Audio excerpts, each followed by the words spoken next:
Washing machine, TV, fridge भी हल्का होगा। तो बचत बढ़ा, स्माइल दिखा के बोल भैया टैक्स इज लेस। अरे भैया टैक्स इज लेस।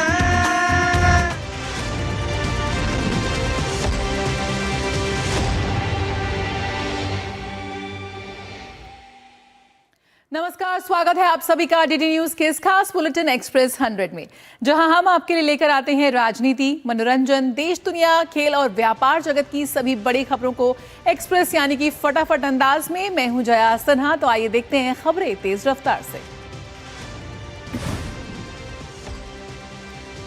राष्ट्रपति द्रौपदी मुर्मू गुजरात में द्वारकाधीश मंदिर जाएंगी और वहां दर्शन और पूजन करेंगे।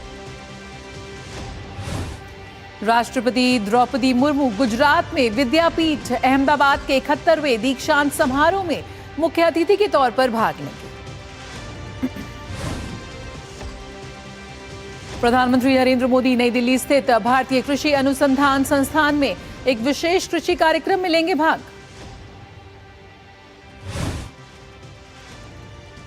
कृषि कार्यक्रम के दौरान पीएम मोदी 2 प्रमुख कार्यक्रमों का शुभारंभ भी करेंगे। इनमें धन धान्य योजना और दलहन के क्षेत्र में आत्मनिर्भर मिशन शामिल है। साथ ही किसानों के साथ संवाद भी करेंगे। उपराष्ट्रपति सीपी राधाकृष्णन बिहार के दौरे पर रहेंगे। इस दौरान वे लोकनायक जयप्रकाश नारायण के पैतृक घर जाएंगे और उनके स्मारक पर पुष्पांजलि अर्पित करेंगे। उपराष्ट्रपति सीपी राधाकृष्णन बिहार में प्रभावती पुस्तकालय का भी दौरा करेंगे। भारत और यूके ने भारत यूके संचार, संपर्क और नवाचार केंद्र के शुभारंभ के साथ रणनीतिक साझेदारी की। इस केंद्र का उद्देश्य उन्नत दूरसंचार में नवाचार को एकीकृत करना और व्यावसायिक अवसरों को बढ़ावा देना है। राष्ट्रपति द्रौपदी मुर्मू ने विशाल एशियाई गिर राष्ट्रीय उद्यान का दौरा किया। इस दौरान राष्ट्रपति ने स्थानीय जनजातीय लोगों से भी बातचीत की। राष्ट्रपति द्रौपदी मुर्मू ने कहा कि जनजातीय समुदाय की प्रकृति अनुकूल जीवन शैली सभी के लिए प्रेरणा का स्रोत है। उन्होंने परंपराओं के संरक्षण के साथ साथ विकास के महत्व पर भी जोर दिया। रेल मंत्री अश्विनी वैष्णव नई दिल्ली रेलवे स्टेशन पर अजमेरी गेट जाएंगे। लोकसभा अध्यक्ष ओम बिरला के नेतृत्व में भारतीय संसदीय प्रतिनिधि मंडल 5 से 12 अक्टूबर तक ब्रिज टाउन बाराबाडोस में आयोजित होने वाले 68वें राष्ट्रमंडल संसदीय सम्मेलन में लेगा भाग।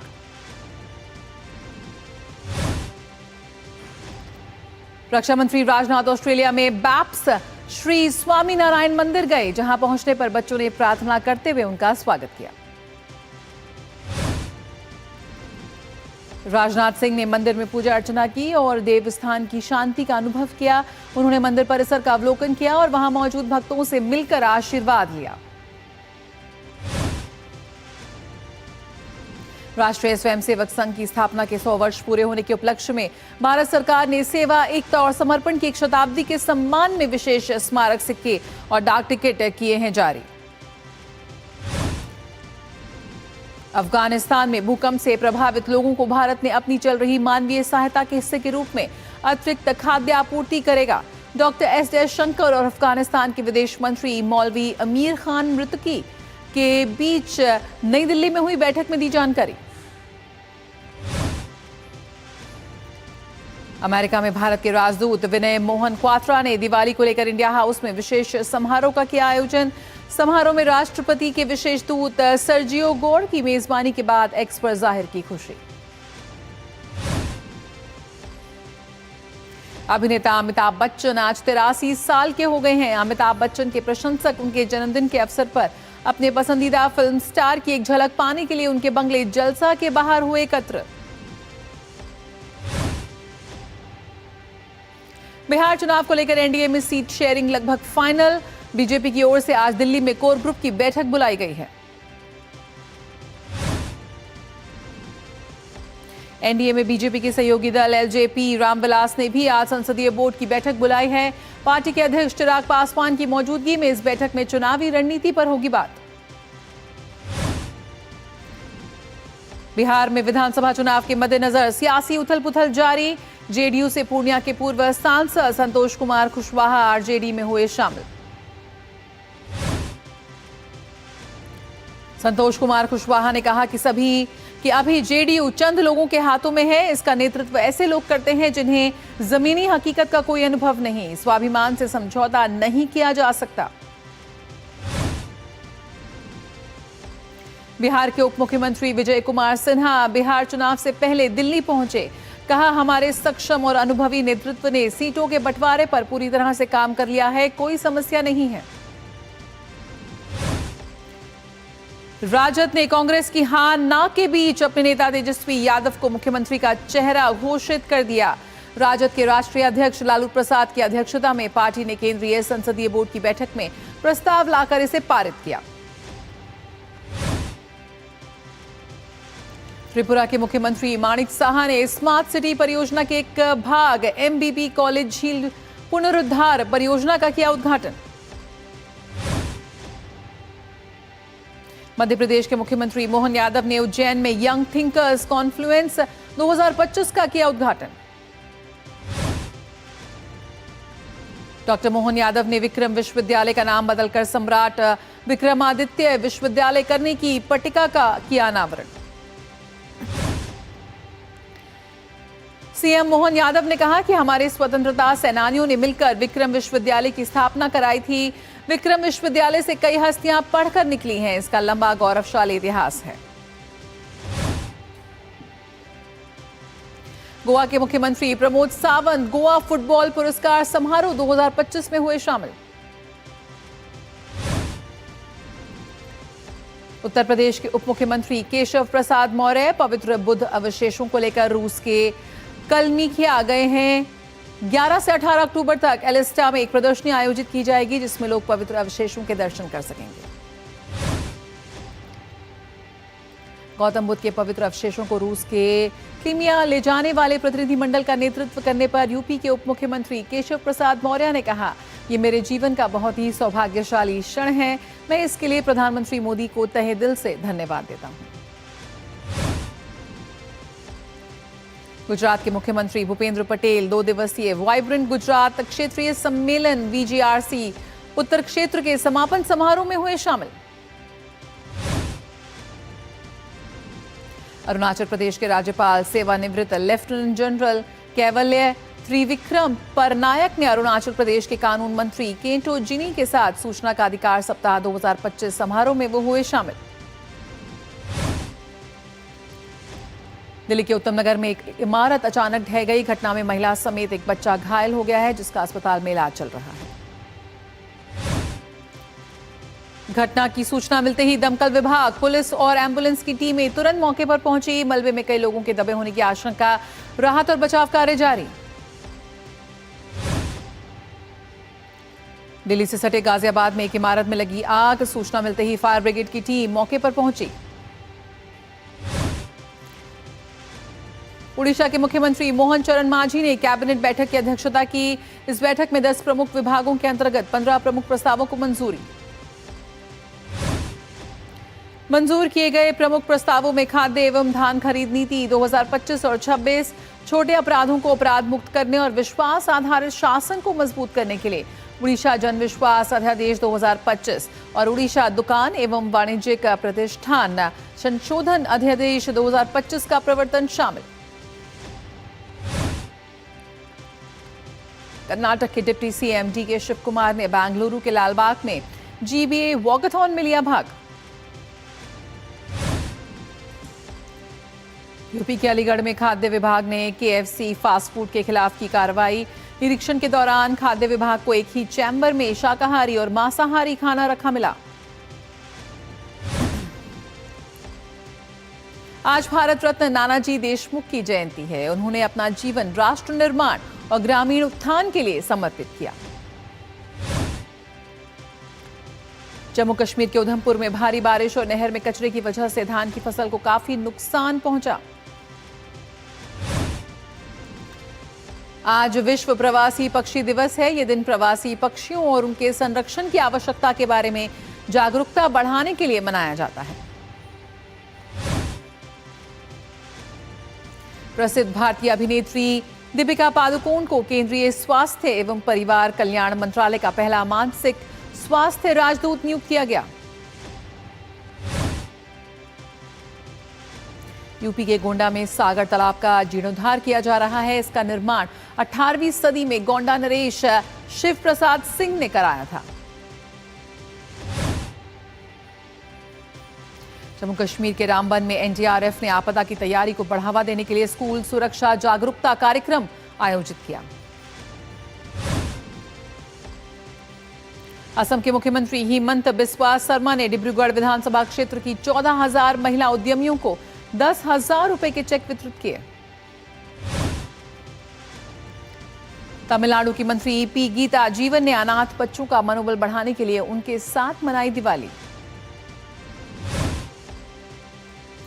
देश के कई हिस्सों में मौसम के मिजाज में तेजी से बदलाव देखने को मिल रहा है। दिल्ली एनसीआर में सुबह और रात के तापमान में गिरावट के साथ हल्की ठंड महसूस की जा रही है। देश के कई हिस्सों में सुबह सवेरे ठंड का आभास होने लगा है। उड़ीसा के मयूरभंज जिले के कई हिस्सों में सुबह सुबह पहाड़ कोहरे से ढके दिखे। दक्षिण भारत में भारी बारिश की चेतावनी दी गई है। तमिलनाडु, कर्नाटक, आंध्र प्रदेश और केरल में आज से 13 अक्टूबर तक भारी वर्षा होने की संभावना। इसके अलावा पूर्वोत्तर के नागालैंड, मणिपुर, मिजोरम और त्रिपुरा में भी तेज बारिश के आसार हैं।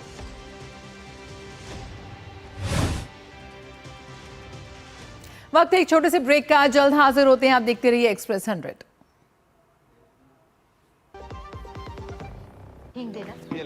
वो वाली MDH की सुपर हीट। जिन्होंने यूज किया है वो जानते हैं असली हींग का स्वाद। MDH सुपर हींग, शुद्धता का असली तड़का। असली मसाले सच सच MDH। मेरी पसंद, मेरी पसंद, मेरी पसंद, मेरी पसंद, हमारी पसंद। हम सबकी पसंद। मजबूत देश का मजबूत सरिया हो गया स्टील। अब छोलिया हो या लोबिया, सफेद चने या काले चने, सब कुछ मजेदार बने। ब्रेक के बाद स्वागत है। आप देख रहे हैं एक्सप्रेस 100। दिल्ली में व्यापारियों और छोटे कारोबारियों को उनके बैंक खातों में जीएसटी रिफंड मिलना शुरू हो गया है। दिल्ली सरकार ने रिफंड की प्रक्रिया को तेज कर दिया है और बकाया रिफंड को खातों में स्थानांतरित किया जा रहा है। भारत के कर सुधार एक निर्णायक चरण में है और सरलीकरण, आधुनिकीकरण और कर प्रशासन में विश्वास को बढ़ाने पर फोकस किया जा रहा है। भारत दुनिया का तीसरा सबसे बड़ा फिनटेक स्टार्टअप इकोसिस्टम बन गया है और 2025 के पहले 9 महीनों में ये 1.6 अरब डॉलर की फंडिंग जुटाने में कामयाब रहा है। भारत का म्यूचुअल फंड SIP इनफ्लो सितंबर में 4% बढ़कर 29,361 करोड़ रुपए हो गया है, जो कि अगस्त में 28,265 करोड़ रुपए पर था। भारतीय परिवारों के पास मौजूदा समय में 34,600 टन गोल्ड मौजूद है और इसकी वैल्यू करीब 3.8 ट्रिलियन डॉलर या GDP के 88.8% के बराबर है। भारत में शेयर बाजार की ओर निवेशकों का रुझान लगातार बना हुआ है और इस कारण सितंबर में कुल एसेट अंडर मैनेजमेंट बढ़कर 75.6 लाख करोड़ रुपए हो गया है। ऑनलाइन कैब सेवा प्रदाता कंपनी उबर ने अपने साथ जुड़े सभी कारों, ऑटो रिक्शा और मोटरसाइकिल चालकों के लिए सब्सक्रिप्शन आधारित मॉडल शुरू किया है। ये मॉडल 2 सप्ताह पहले शुरू किया था और अब ये पूरे देश में लागू कर दिया गया है। जीएसटी दरों में कटौती, महंगाई के मोर्चे पर राहत और आय वृद्धि की वजह से शहरी उपभोक्ताओं की खरीद में तेजी देखने को मिली है। गुजरात के मेहसाणा जिले में आयोजित वाइब्रेंट गुजरात क्षेत्रीय सम्मेलन के पहले संस्करण के दौरान लगभग 3.24 लाख करोड़ रुपए के निवेश से जुड़े 1200 से अधिक समझौता ज्ञापनों पर हुए हस्ताक्षर। भारत और ब्रिटेन ने इंडिया मोबाइल कांग्रेस के दौरान डिजिटल कनेक्टिविटी के क्षेत्र में नवाचार को संयुक्त रूप से बढ़ावा देने के लिए एक रणनीतिक साझेदारी पर किए हस्ताक्षर। हिंदुस्तान कंस्ट्रक्शंस कंपनी ने कहा कि उसे उड़ीसा में आदित्य एल्युमिनियम स्मेल्टर विस्तार परियोजना के तहत पॉट शेल और सुपर स्ट्रक्चर के निर्माण, आपूर्ति और स्थापना के लिए हिंडाल्को इंडस्ट्रीज लिमिटेड से 204 करोड़ रुपए का कॉन्ट्रैक्ट मिला है। नीति आयोग द्वारा road map for job creation in AI economy अर्थात एआई आधारित अर्थव्यवस्था में नौकरियां पैदा करने की योजना जारी की गई। राष्ट्रीय ई गवर्नेंस प्रभाग ने दिसंबर 2025 में लॉन्च की जाने वाली अपनी तरह की पहली सहकारी संचालित नागरिक प्रथम राष्ट्रीय राइट हेलिंग पहल भारत टैक्सी के साथ हाथ मिलाया। टाटा कंसल्टेंसी सर्विसेज के वाइस प्रेसिडेंट विमल कुमार ने कहा कि आईएमसी एक शानदार मंच है और इससे टेलीकॉम सिस्टम में इनोवेशन और स्वदेशीकरण को बढ़ावा मिल रहा है। पीएम मोदी ने नवी मुंबई में गोल्ड लाइन मेट्रो का किया उद्घाटन। मुंबई मेट्रो लाइन 3 के उद्घाटन पर जापानी दूतावास की तरफ से प्रतिक्रिया सामने आई है। एसबीआई ने 2.25 लाख एसएमई डिजिटल लोन किए मंजूर। अगस्त 2025 तक 74,434 करोड़ रुपए के कर्ज स्वीकृत। डिजिटल प्रक्रिया से मिली रफ्तार। एनवीडिया नए मुख्यालय के लिए वैकल्पिक साइट तलाशेगी। ताइपे के बीटो शेलिन साइंस पार्क में अड़चने आने के बाद कंपनी बदलेगी लोकेशन। एलजी इलेक्ट्रॉनिक्स इंडिया के आईपीओ को निवेशकों से मिली जबरदस्त प्रतिक्रिया। 4 लाख करोड़ रुपए का सब्सक्रिप्शन मिलने वाला देश का पहला आईपीओ बना। ग्लोबल एनर्जी सेक्टर में भारत की बढ़ती भूमिका पर केंद्रीय मंत्री हरदीप सिंह पुरी ने कहा, भारत अब सिर्फ कहानी का हिस्सा नहीं, ऊर्जा शक्ति का केंद्र है।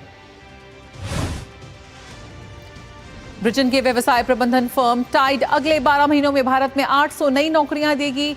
भारत ने कंपनी ने भारत को अपने वैश्विक संचालन का प्रमुख केंद्र बताया। आईटी सेवा क्षेत्र की दिग्गज कंपनी टाटा कंसल्टेंसी सर्विसेज ने कहा, वे अगले 3 साल के दौरान ब्रिटेन में 5,000 नई नौकरियां सृजित करेगी। मेक्सिको में भारी बारिश के कारण आई बाढ़ से कम 23 लोगों की मौत। मेक्सिको के नागरिक सुरक्षा अधिकारियों ने मेक्सिको के 32 राज्यों में से 31 में तीव्र वर्षा की सूचना दी। कैरिबियाई क्षेत्र में उष्णकटिबंधीय तूफान जेरी के आने के दौरान डच क्षेत्र के सबा द्वीप पर तेज हवाएं और कोहरा दिखाई दिया। उष्णकटिबंधीय तूफान जेरी द्वीप के करीब से गुजर गया है, जबकि दक्षिण में मार्टिनिक अभी भी ऑरेंज अलर्ट पर है।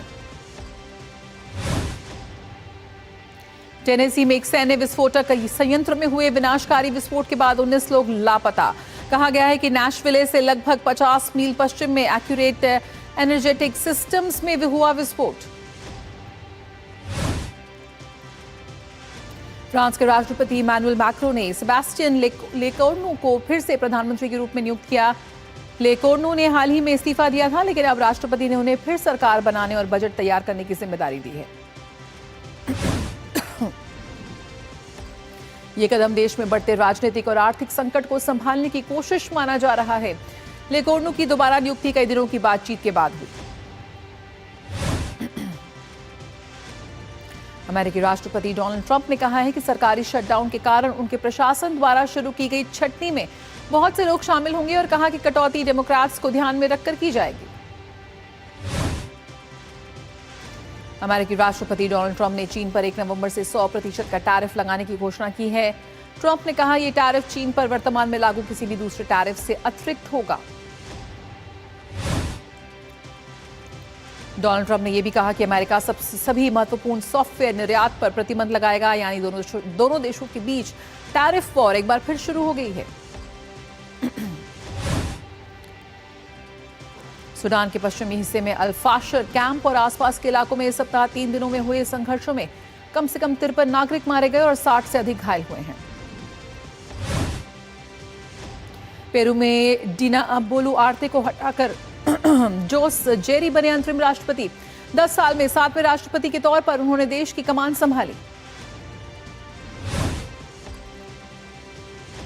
संयुक्त राष्ट्र सुरक्षा परिषद के सदस्यों ने अमेरिका और वेनेजुएला के बीच बढ़ते तनाव पर चिंता व्यक्त की। रूस ने कहा वेनेजुएला को अमेरिकी हमले का डर वाजिब है। दिल्ली टेस्ट के पहले दिन का खेल खत्म होने तक भारत ने 2 विकेट के नुकसान पर 318 रन बना लिए हैं। यशस्वी जायसवाल 173 रन और शुभमन गिल 20 रन बनाकर नाबाद हैं। भारतीय टीम की नजर वेस्टइंडीज के खिलाफ दूसरे टेस्ट को भी जीतकर टेस्ट सीरीज को क्लीन स्वीप करने पर है। टीम इंडिया ने पहला टेस्ट पारी के अंदर से जीता था। यशस्वी जायसवाल ने दिल्ली टेस्ट के पहले दिन शानदार बल्लेबाजी करते हुए 173 रन की नाबाद पारी खेली। यशस्वी उन चुनिंदा बल्लेबाजों में शामिल हो गए हैं जिन्होंने मैच के पहले दिन सबसे ज्यादा रन बनाए। महिला क्रिकेट विश्व कप में कल खेले गए मैच में न्यूजीलैंड ने बांग्लादेश को 100 रन से हराया। ये इस विश्व कप में न्यूजीलैंड की पहली जीत है। न्यूजीलैंड ने पहले बल्लेबाजी करते हुए निर्धारित 20 ओवर में 9 विकेट पर 227 रन बनाए। न्यूजीलैंड की ओर से हॉलीडे ने सर्वाधिक 69 रन बनाए। बांग्लादेश की टीम 39.5 ओवर में सिर्फ 127 रन बनाकर ढेर हो गई। बांग्लादेश के लिए फाहिमा खातून ने सर्वाधिक 34 रन बनाए। महिला क्रिकेट विश्व कप में आज होने वाले मैच में इंग्लैंड का सामना श्रीलंका से होगा। यह मैच कोलंबो में खेला जाएगा। इंग्लैंड की टीम ने अपने पिछले मैच में बांग्लादेश को शिकस्त दी थी। इंग्लैंड 2 मैच में 2 जीत के साथ अंक तालिका में दूसरे स्थान पर है। श्रीलंका को अपने पहले मुकाबले में भारत के खिलाफ हार मिली थी। वहीं उनका दूसरा मैच ऑस्ट्रेलिया के खिलाफ था जो बारिश के चलते रद्द हो गया था। फुटबॉल विश्व कप क्वालिफायर्स में आज पुर्तगाल का सामना आयरलैंड से होगा। यह मैच लिस्बन में खेला जाएगा। पुर्तगाल की टीम 6 अंक के साथ ग्रुप एफ में शीर्ष पर है। पुर्तगाल के अभ्यास सत्र में टीम के स्टार क्रिस्टियानो रोनाल्डो भी नजर आए। टीम के कोच का कहना है कि उनकी टीम के पास गलती का कोई मौका नहीं है। लीबिया के फुटबॉल प्रशंसकों को लंबे समय में अपने पसंदीदा खिलाड़ियों को खेलते हुए देखने का मौका मिला। लीबिया के शहर बेंगाजी में एटलेटिको मैड्रिड और इंटर मिलान के बीच एक दोस्ताना मैच आयोजित किया गया। एटलेटिको मैड्रिड और इंटर मिलान ने लीबिया में एक दोस्ताना मैच खेला। निर्धारित समय तक दोनों टीमें 1-1 की बराबरी पर रहीं। इसके बाद पेनल्टीज में एटलेटिको ने बाजी मारी। फुटबॉल विश्व कप क्वालिफायर में आज नॉर्वे का सामना इजरायल से होगा। इजरायल के कोच और कप्तान ने कहा है कि मैच से पहले उनकी टीम का ध्यान राजनीति पर नहीं बल्कि फुटबॉल पर है। फुटबॉल विश्व कप क्वालिफायर्स में आज सर्बिया का सामना अल्बानिया से होगा। दोनों पड़ोसी देशों के बीच फुटबॉल को लेकर पुरानी प्रतिद्वंदिता है। स्वीडन की 2026 फुटबॉल विश्व कप के लिए क्वालिफाई करने की उम्मीदों को लगा झटका।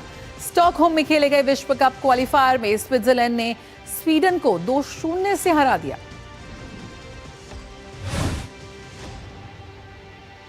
पैराग्वे पहली बार पैन अमेरिकन गेम्स का आयोजन करने जा रहा है। पैराग्वे की राजधानी को 2031 में होने वाले 21वें पैन गेम्स की मेजबानी मिली है। पैराग्वे ने 2027 के खेलों की मेजबानी के लिए भी बोली लगाई थी जो वे लीमा से हार गए थे। पैराग्वे ने इसी साल जूनियर पैन अमेरिकन गेम्स की मेजबानी। और एक्सप्रेस न्यूज में फिलहाल इतना ही। हमें दीजिए इजाजत। नमस्कार।